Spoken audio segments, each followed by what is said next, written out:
आज हम सभी लोग ये जानते हैं कि हमारा देश पूरे संसार में दूध उत्पादन में सर्वोपरि है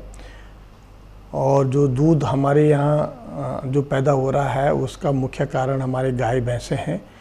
लेकिन एक बात हम सभी लोग जानते हैं कि अगर हम अपने गाय भैंसों के जो पर गाय जो उत्पादन की दूध उत्पादन की जो क्षमता हम देखते हैं वो पूरे संसार की गायों से कुछ कम नज़र आती है, ख़ासतौर से जितनी भी वेस्टर्न कंट्रीज़ की जो हमारे गाय हैं। और इसका मतलब ये है कि जहाँ वेस्टर्न कंट्री हम अमेरिका की बात करते हैं, यूरोप की बात करते हैं, तो लगभग वहाँ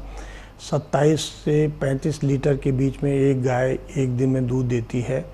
जबकि हमारे यहाँ लगभग 3 से 4 लीटर एक गाय एक दिन में दूध देती है। तो ये जो दूध उत्पादन केवल इसलिए है कि हमारे यहाँ जो गायों की और भैंसों की जो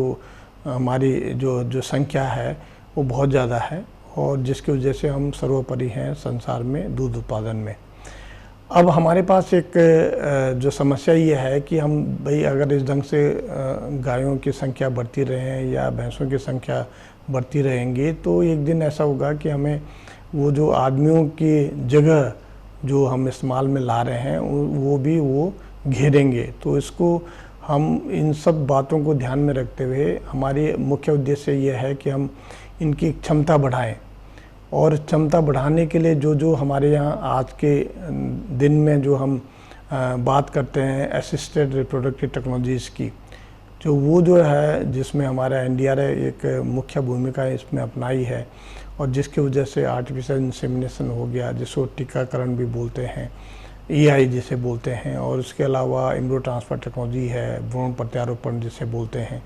और इसके अलावा जो अन्य जो तकनीकी हमारे यहाँ आज की डेट में हम लोगों ने जो अपने इस्टेब्लिश की हैं, जिसमें ओवम पिकअप है और उसके अलावा जो है क्लोनिंग की जो तकनीकी यहाँ पर इस्टेब्लिश की गई है। हम इन अगर तकनीकों को अपनाते हैं तो हमारा ये मानना है कि अगर हम अच्छी नस्ल के सांड और अच्छी नस्ल की गाय और भैंसें हम पैदा कर पाएंगे और जिससे दुग्ध उत्पादन बढ़ेगा तो उससे ये होगा कि हमें कम से कम जो जानवरों की जो संख्या में ज़्यादा से ज़्यादा उत्पादन में बढ़ेगा। तो इसका मतलब ये है कि हर गाय हर भैंस में हमने उत्पादन की क्षमता बढ़ानी है। उसके लिए आज जो हम आर्टिफिशियल इंसेमिनेशन की बात कर रहे हैं, जिसमें लगभग 30% के आसपास हमारे यहाँ एआई की वजह से पूरे देश में जो हमारा अच्छे नस्ल के सांड या अच्छे नस्ल के जानवर पैदा किए जा रहे हैं। इसके अलावा जो हमारे जो एडवांस जितने भी टेक्नोलॉजीज हैं, जिसमें एम्ब्रियो ट्रांसफ़र है या ओवम पिकअप है, उसमें भी जगह जगह पर कई जगह से जो सेंटर खोले गए हैं। हमारा जो संस्थान का मुख्य भूमिका ये है कि जितने भी सेंटर हैं या जितने भी लोग अलग अलग जगह पर काम कर रहे हैं उनको हमें नॉलेज देना है, उनको हमने ट्रेनिंग देनी है और जो हमारा जो संस्थान का मुख्य उद्देश्य भी है। इस प्रकार अगर हम ओवम पिकअप की बात करते हैं, क्योंकि जैसे कि गाय में अगर बिना हार्मोन के इंजेक्शन दिए हुए हम उससे गाय से अंडे निकालेंगे और अंडे निकाल कर जिसको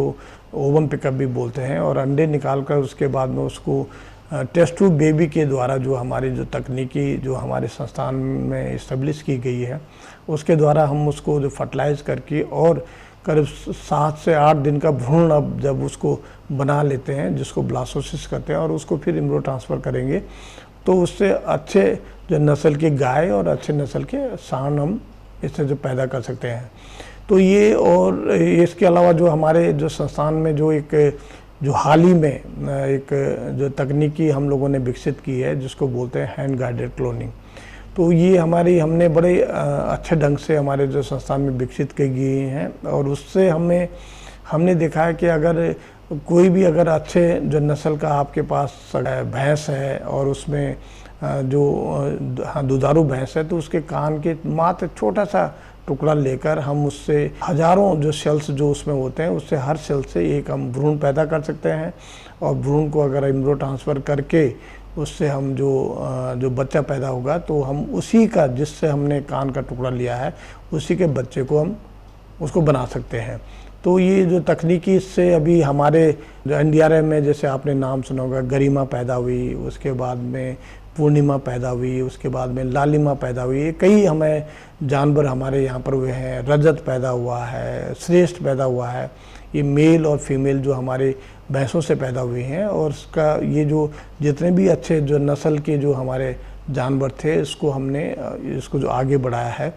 यही नहीं, ये यहाँ से हमारा एक central institute for research on जो बफलो है, जो केंद्रीय भैंस अनुसंधान संस्थान हिसार में है, वहाँ पर भी हमने ये तकनीकी उन लोगों को दी है। और जिसके अभी हाल ही में 7 बच्चे एक ही बुल से, जो कि अच्छे नस्ल का सांड है, भैंसा है, उससे 7 बच्चे उन लोगों ने पैदा किए हैं। इसका मतलब ये है कि तकनीकी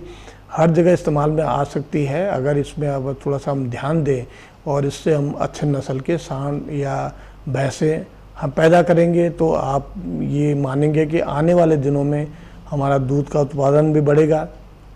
और हम ये मानते हैं कि इससे कम से कम 3 गुने से 4 गुना हम जो है दूध के उत्पादन को आगे बढ़ा सकते हैं। आज के दिन बस सोच हमारी ये है कि अच्छे बुल, अच्छे सांड हम पैदा करें, और ताकि उससे जो सीमन